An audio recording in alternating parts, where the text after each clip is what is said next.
Congo, Congo ndemboka.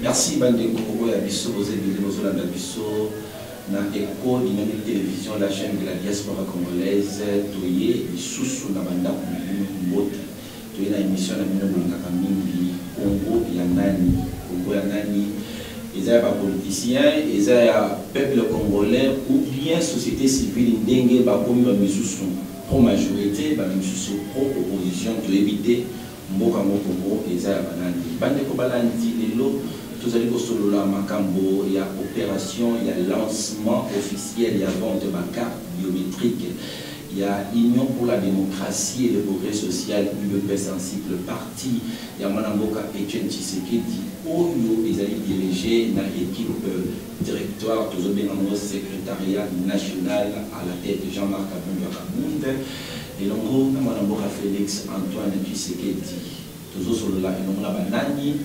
Tozali kosolola elongo na équipe mobimba oyo basimbi côté technique on a vente pe au sala ba carte biométrique wana na kati émission ko mala l'autre ya bako to yambi elongo na le deux experts oyo bazali s'occuper na makambi ya identification ya ba carte biométrique pour la membre nyonso ya Union pour la démocratie et le progrès social na kina plateau na pesi ba mbote de notion.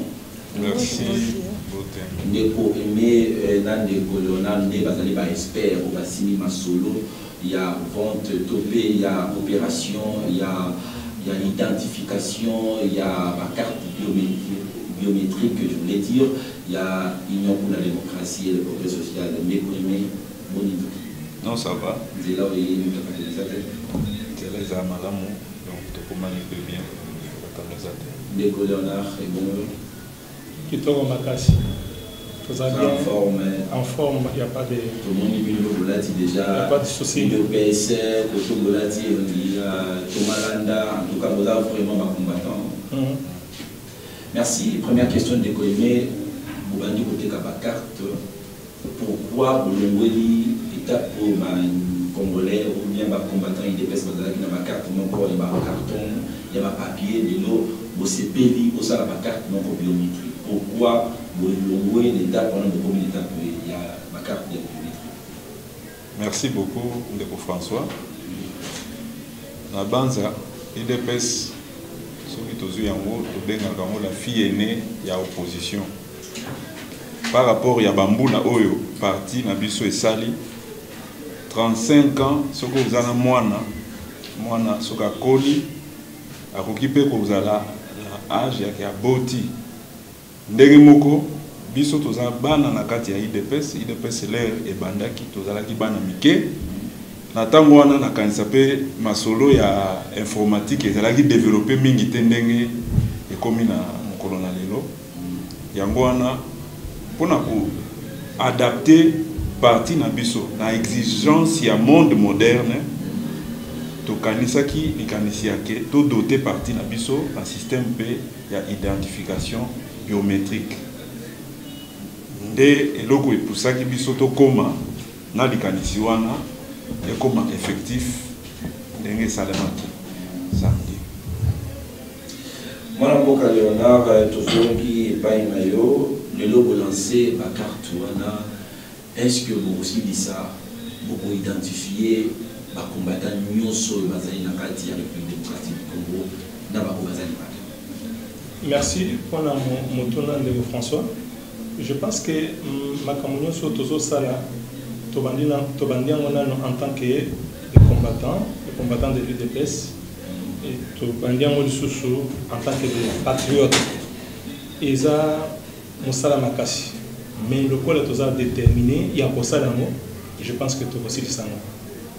Tobandi na Kinshasa, je pense que les lots, moi il y a la fiche d'adhésion intikali, ba fédéraux 3 bazui, voilà na Kinshasa tu as 4 fédérations, 3 bazui, moko peut-être à vous lobby na tango, ce qui le rôle est aussi ça déjà, on a la fédération de Congo. Congo qui quitte donc dans le Bandundu. Donc je pense qu'avec l'aide de Dieu, nous allons réussir à atteindre tout le monde.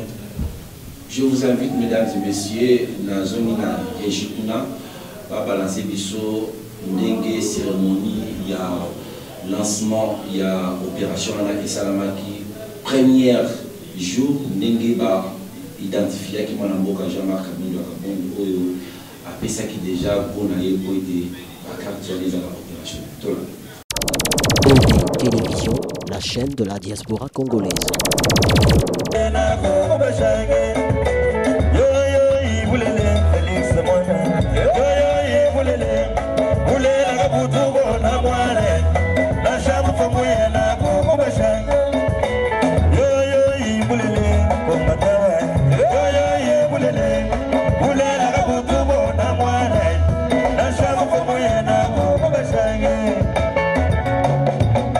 Chers combattantes et combattants de la liberté, chers membres du parti majoritaire de la RDC, après de multiples tentatives et une longue période d'atermoiement, après un long processus d'études de faisabilité, de conception et d'impression, aujourd'hui, c'est avec une grande satisfaction que je vous présente la nouvelle carte du parti qui sera renouvelable annuellement.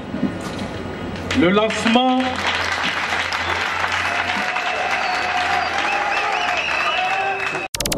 OB Télévision, la chaîne de la diaspora congolaise.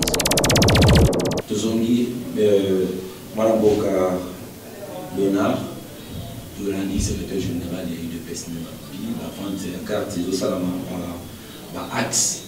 Bandeko Bazali Banda, montant sous Bandeko Bazali Kati, montant sous pourquoi différence là? Merci. Pour la Moutuna, je pense que Bandeko Bazali Banda est belé Basalaka. Basalaka, Bazaka Pena, Salamoko est bien. Il y a aussi sur base il y a Bamboka Oyo, Oyo Bazo Fanda, la Bamisala Obasalaka, selon Pe Valérie Mbongo, il y a Bamboka Obafandaka. Yango ezalaki décidé que bango bafutaka ba montant moko oyo eza différent na oyo ya bato oyo bazo vivre na Congo. Mwana mboka Aimé Molumba tozongi epai na yo bonti ba carte 6 000 francs à la carte ya capitale et na ba province ya République démocratique du Congo. Tozui ba source information mosusu ba carte etekamaki parce que par condition de la Kébélé, il faut dans nos fouta, Banyongo, dans quatre parties, opposé à carte nayo. Mais bien peu pour eux, vous sous son cher, est-ce que vous assure peut-être que par combattant dans quatre, il y a république de moitié de combat pour somba massivement la carte. Merci beaucoup de vous François. Les Kamboya Mutuya, ezak olakisa bolingo na parti nayo. De objectif, il y a opération na biso. UDPS ndenge toloba ki eza parti o esali bambule belé na niveau to komeli toza na tante to banda côté ya mutu ndenge ni nakolakisa bolingo na parti na ye si ce n'est que par soutenir ba action ya parti. UDPS na statut et le biboy. Le parti vivra ou va vivre des cotisations des membres et de l'achat des cartes ou de vente des cartes. Les loyaux UDPS et Sali Bamboule Belé, opération vente des cartes est acquis suspendu. Pourquoi nous avons bêta certains locaux? Batu bakoma ki mutazana ba besoin na ye na pembeni azui carte ake kote kamo na kuzu azui mbongo atie na poche. Alors dites-vous que parti ezaki ko bénéficier mais loko mon côté. Mais na tango oyo toena option ya carte biométrique ezana ba exigence nango. Carte biométrique fabrication nango ezo coûter. Coût ya équipement, coût ya entretien, maintenance na ndenge to memi pe vision ya kopesa emploi. Puis c'est quand nous parlons progrès social et lobby pe création d'emploi. ndenge bazo déplorer ba bi et ça la KD ça la mais est on a IDPS c'est ça la KT alors to linga ki to mema tozongela définition mobimba ya UDPS yango progrès social eza na emploi sikoyo soki mutu azosala il faut azala reconnaissant envers parti afuta droit na ye droit des années kosomba carte kofuta cotisation prix wana ya 6 000 francs pour la maille la monique par rapport ya coût ya fabrication ya carte et ça moins cher les lots soki toke carte biométrique na ba université na ba institut supérieur ça se vend à $10 mais pourquoi soki biso toje na 6 000 francs et ça presque équivalent à $3 surtout na ba fluctuation ya bato ya awa les ambongo moko mutu akoko somba ngo atie unité abengi esili nango mais oya kolakisa bolingo na parti avec 6 000 francs et ambongo moke mutu akoko somba soki alingi vraiment parti mwana mboka boti koloba que ba combattant PD bazosala te yango bosali ba différence ya prix bandeko yako bazana montant mosusu bino pe kozala montant mosusu bazala plutôt na kati ya mboka mbongo wana nyonso bokosomba bakarte kodéplorer de le débit bakarte bandeko kotekama ndenge esengeli oti korépondre a moto abandeko koteka bakarte na marque na yango bosali modernité boke na bakarte biométrique est-ce que vous assure ndenge bafraude bandeko kosalama tour fraude kozala te parce que ebele bazotuna baquestion wana mbongo wana bazoteka banani bazocontrôle bino. Merci mingi nakoko répondre na motuna la préoccupation na yo l'air tozobenga carte biométrique c'est-à-dire eza identification moko oyo eza kosalama d'une manière électronique oyo ke traçabilité ya carte nyonso tout ekozala. S'il vous plaît, bazo balancer biso ba image wana. Oui, alors na cadre wana tokozala na base de données oyo contrôle nango mobimba ekozala na maboko ya UDPS.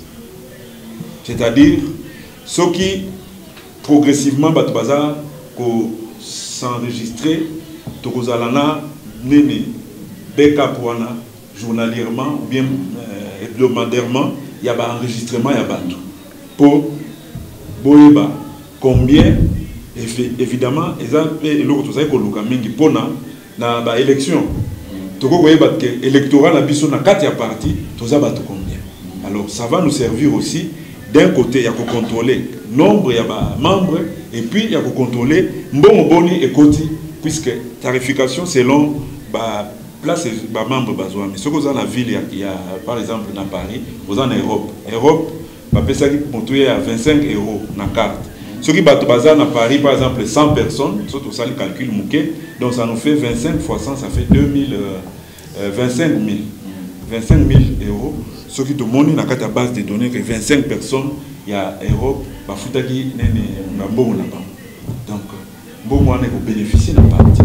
Merci mon amboka Léonard bongo wana ko bénéficier na parti pour ça on met ça la partie oui mais tant que vous qui de ça là tant que vous ça enrôlement ndenge nini bakozo procéder pour boye ba ki koto yo fraude ndeki kozala to casser fraude wana vous procéder na ndenge ni comme tazwa carte na ye manière ni vous ça est-ce que vous avez mbala mo na bureau na bino a su carte bien ndenge ni nazo continuer nazo compléter emboîter pas ya cordon aimé je pense que na UDPS tous avons ba action ebelé ba activité ebelé nazo zona ndakisamuke au moment que il y a une fois on a un incident moko de kakana na menace na biso kuna batu bakufa maintenant tokendaka na ba marche batu bakoyaka omonga ka marche moko boye dérapage salami batu bakoyi deux fois il nous est difficile à contrôler batu wana c'est vrai que à l'époque il y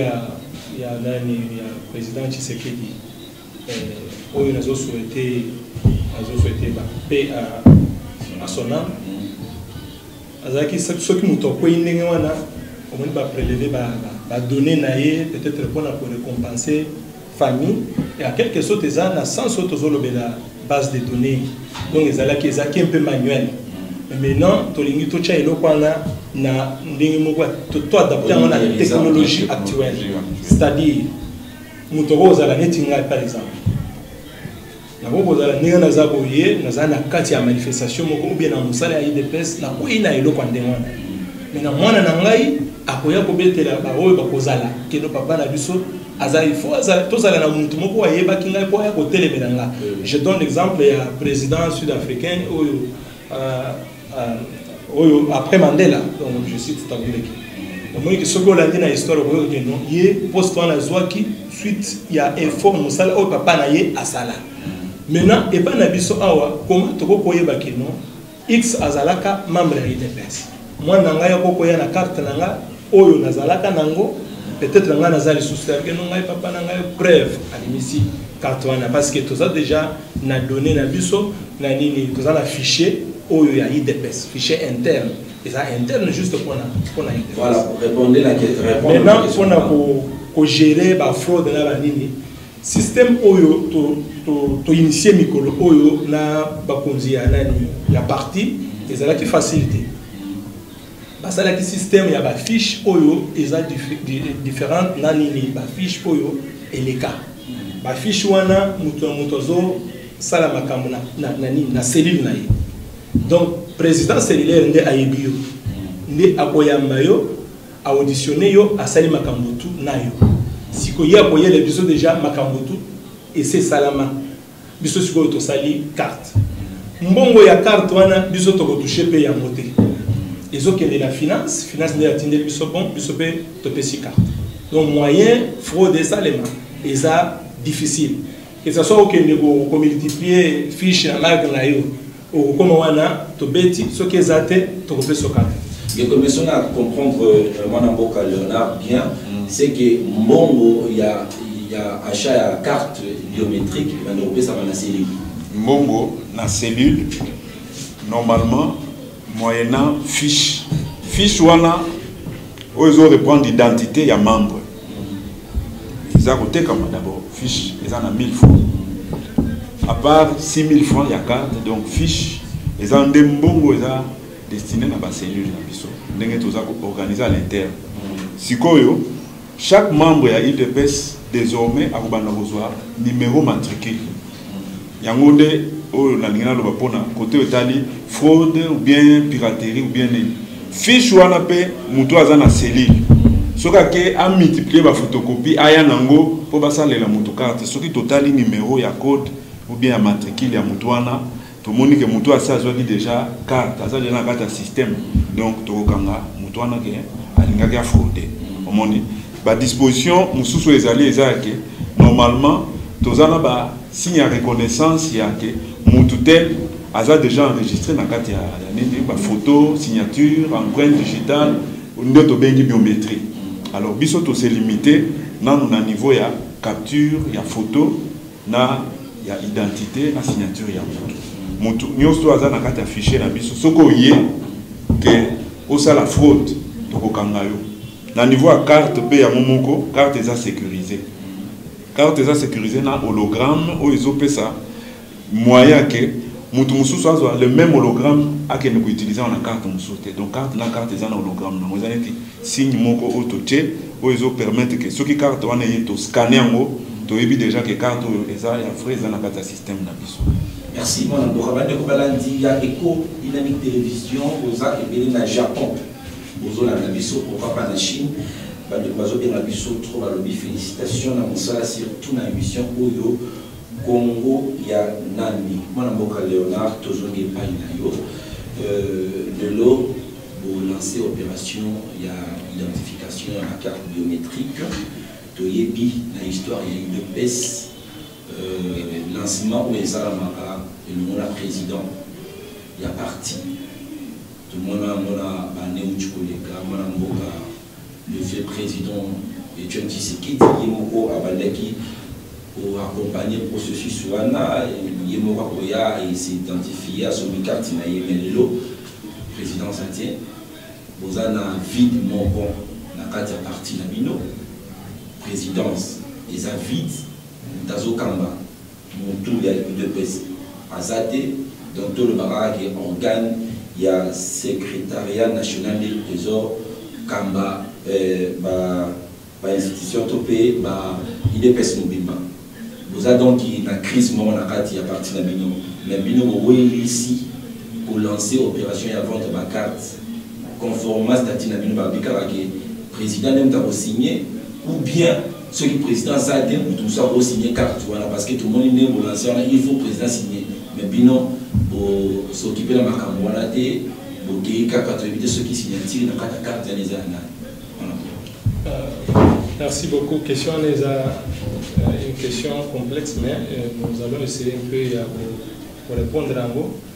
Je pense que ceux qui les lots président Tshisekedi à la Mouki la Monique peut-être ceux qui à la Mouki à Osepela parce que chaque fois que on va autant il faut se prendre en charge et le point je pense que tout le monde est censé connaître que dans l'UDPS nous habiter dans la difficulté l'UDPS c'est un parti bien organisé mieux installé donc partout nous a à l'équipe sauter dans l'UDPS mais tout ça à côté mon condamné pour donner mais à outil colobali to banda au salé là nous sommes mais à soukwana to salé là côté donc ce qui document wana ezaya mutute pour les lots monique au lobby que président Tshisekedi azalaki mais accueilli IDPS politique biso to za les lots lobby to côté ba initiative et continuer aka donc secrétariat nani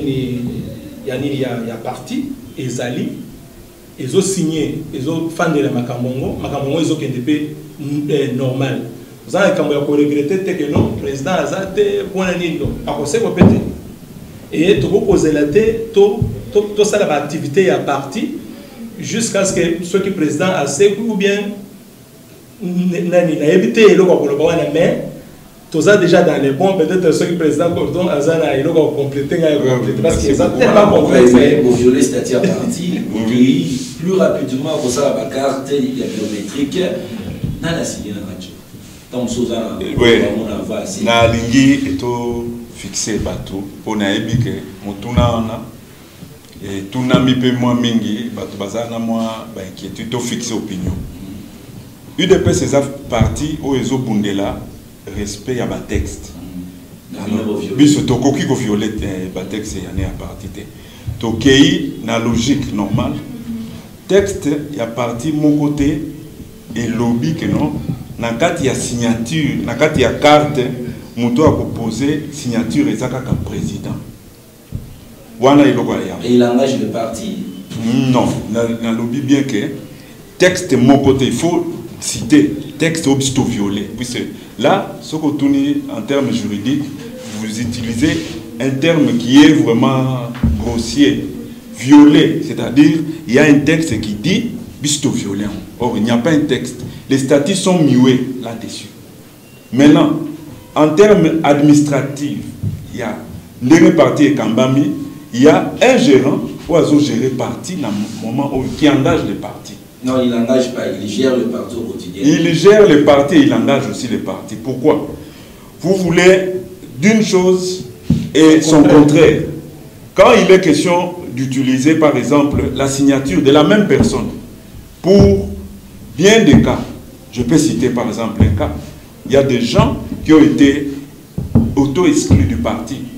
Il y a eu un document qui devait constater l'auto-exclusion.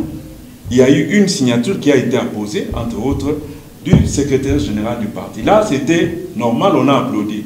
Mais maintenant, quand il est question d'un acte qui va d'abord permettre le parti d'être sur orbite, puisqu'on est buté à des difficultés, on ne peut pas se voiler la face là-dessus, on ne peut pas se cacher. L'UDPS a besoin de finances. Pour organiser, il y a les congrès, il y a les élections, et même à l'interne, vous verrez, nous nous sommes dit que nous devons lancer cette opération pour aller jusque dans les fins fonds.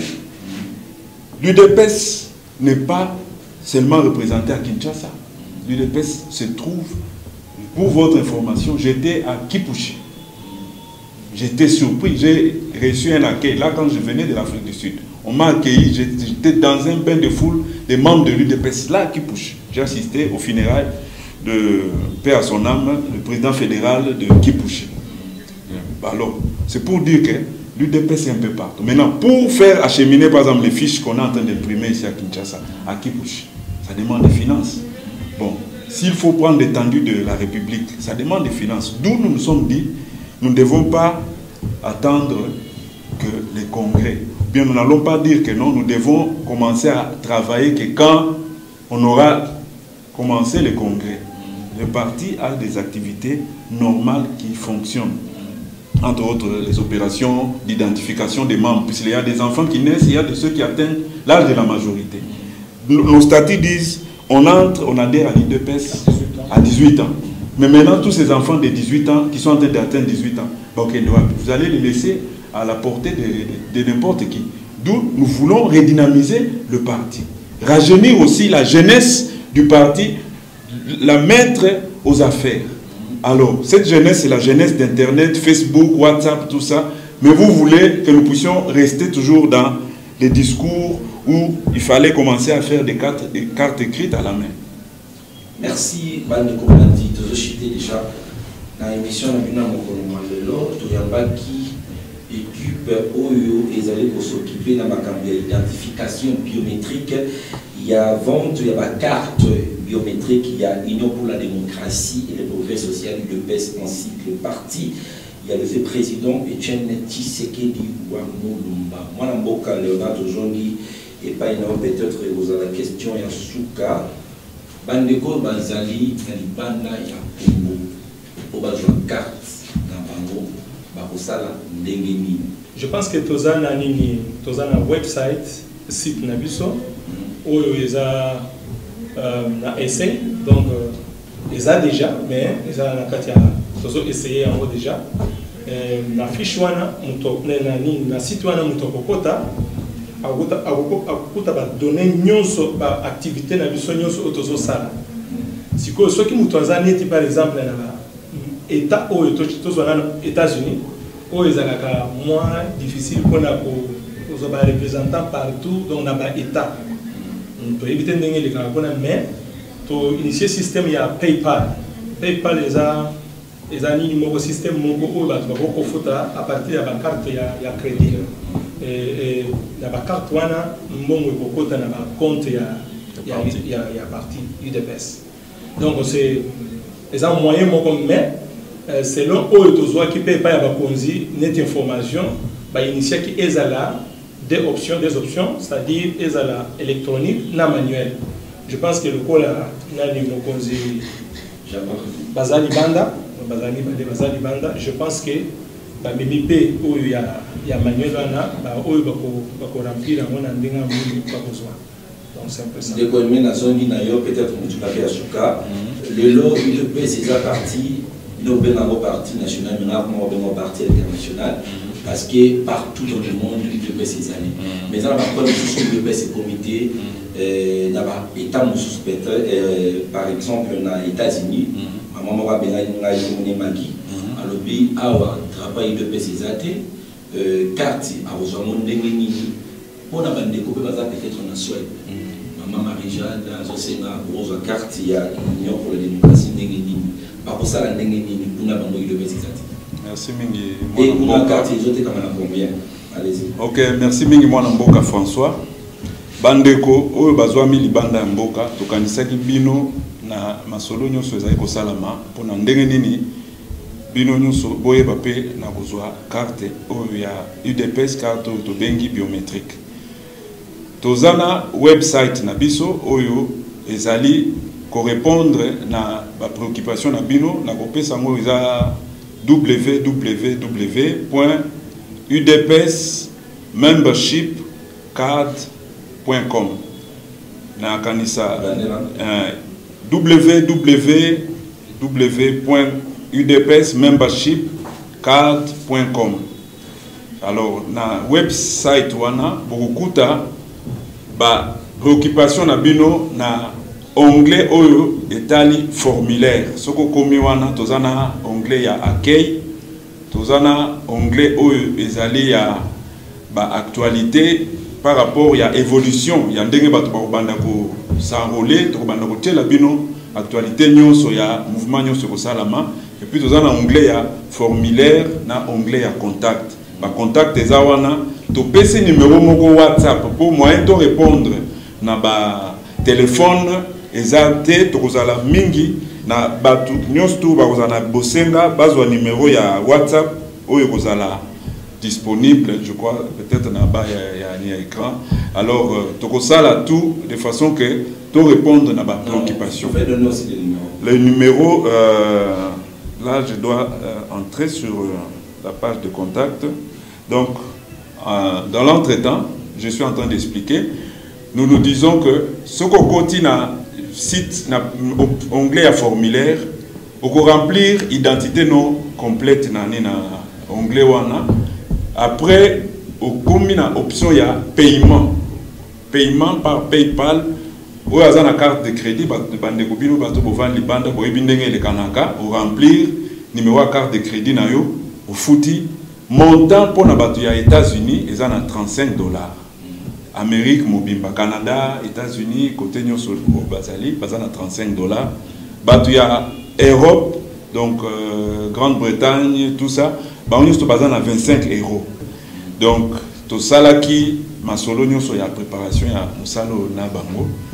Alors, à la Kinshasa, des cartes ont la valeur il y a $3.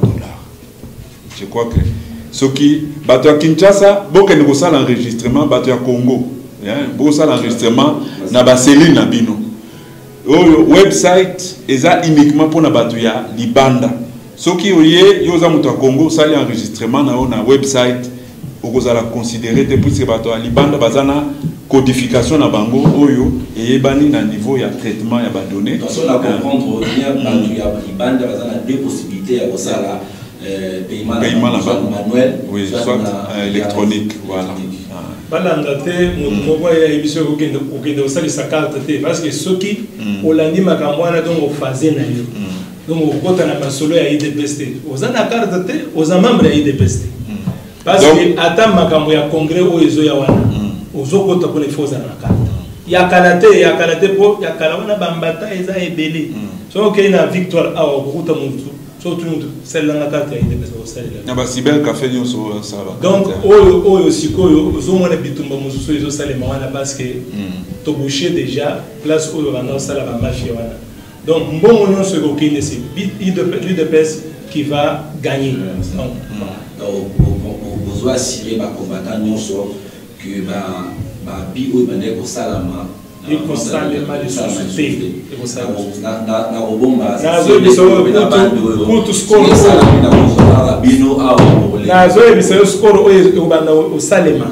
Vous allez afficher dans le website. Donc, ce que nous avons dit que nous avons d'autres temps, nous avons 10 000.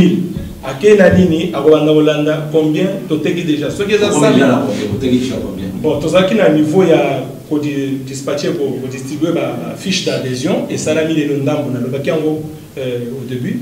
Donc, la fiche est bandie déjà pour qu'il n'y ait pas de fédéraux. Et tu as fédéral Moko, il y a ceux qui le bien attendent, ceux qui. Et si tu as bandie déjà ma solo, il y a combien?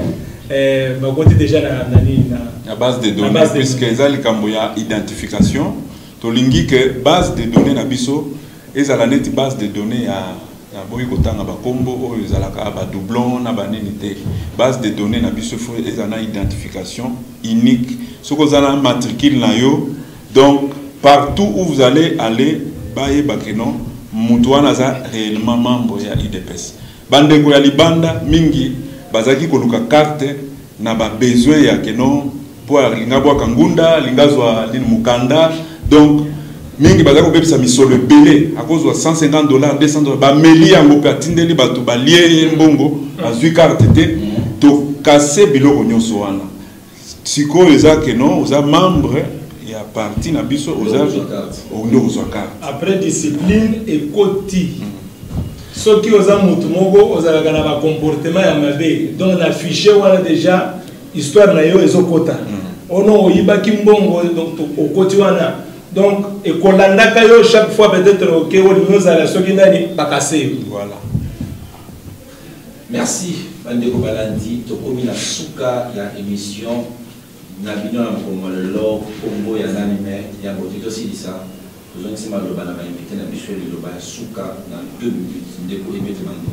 Merci minimum Mboka François. Bandeko, nous avons saisi l'opportunité na koleka na plateau oyo pour na kosenga tous ala na bolingo. Yemoko Kondo président Nabiso Etienne Tshisekedi ndenge azalaki ko prêcher biso azalaki koloba toujours aimez votre prochain, aimez le Congo. Tolingana, tolinga Congo. Na banza soki tolakisi bolingo wana tokozana biloko ya kokosela na makambo te, tokozana koliyinana te, tokozala na kobundana te. Na temps oyo Congo ezana besoin ya tosangisa mayele na biso to développer yango.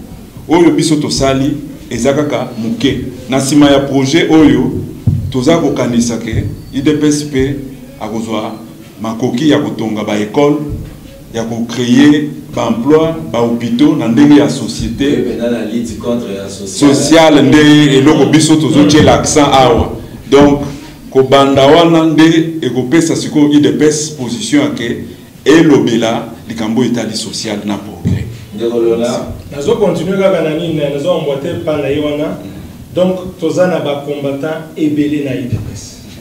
Donc, ce qui est tout sérieux dans le projet où les combattants et quand même moins préoccupation. Donc, c'est au-delà, il y a ni un raisonnement, ce qui est je pense que c'est loin dans le projet où. Le projet où il y a un projet où il y a IDPS.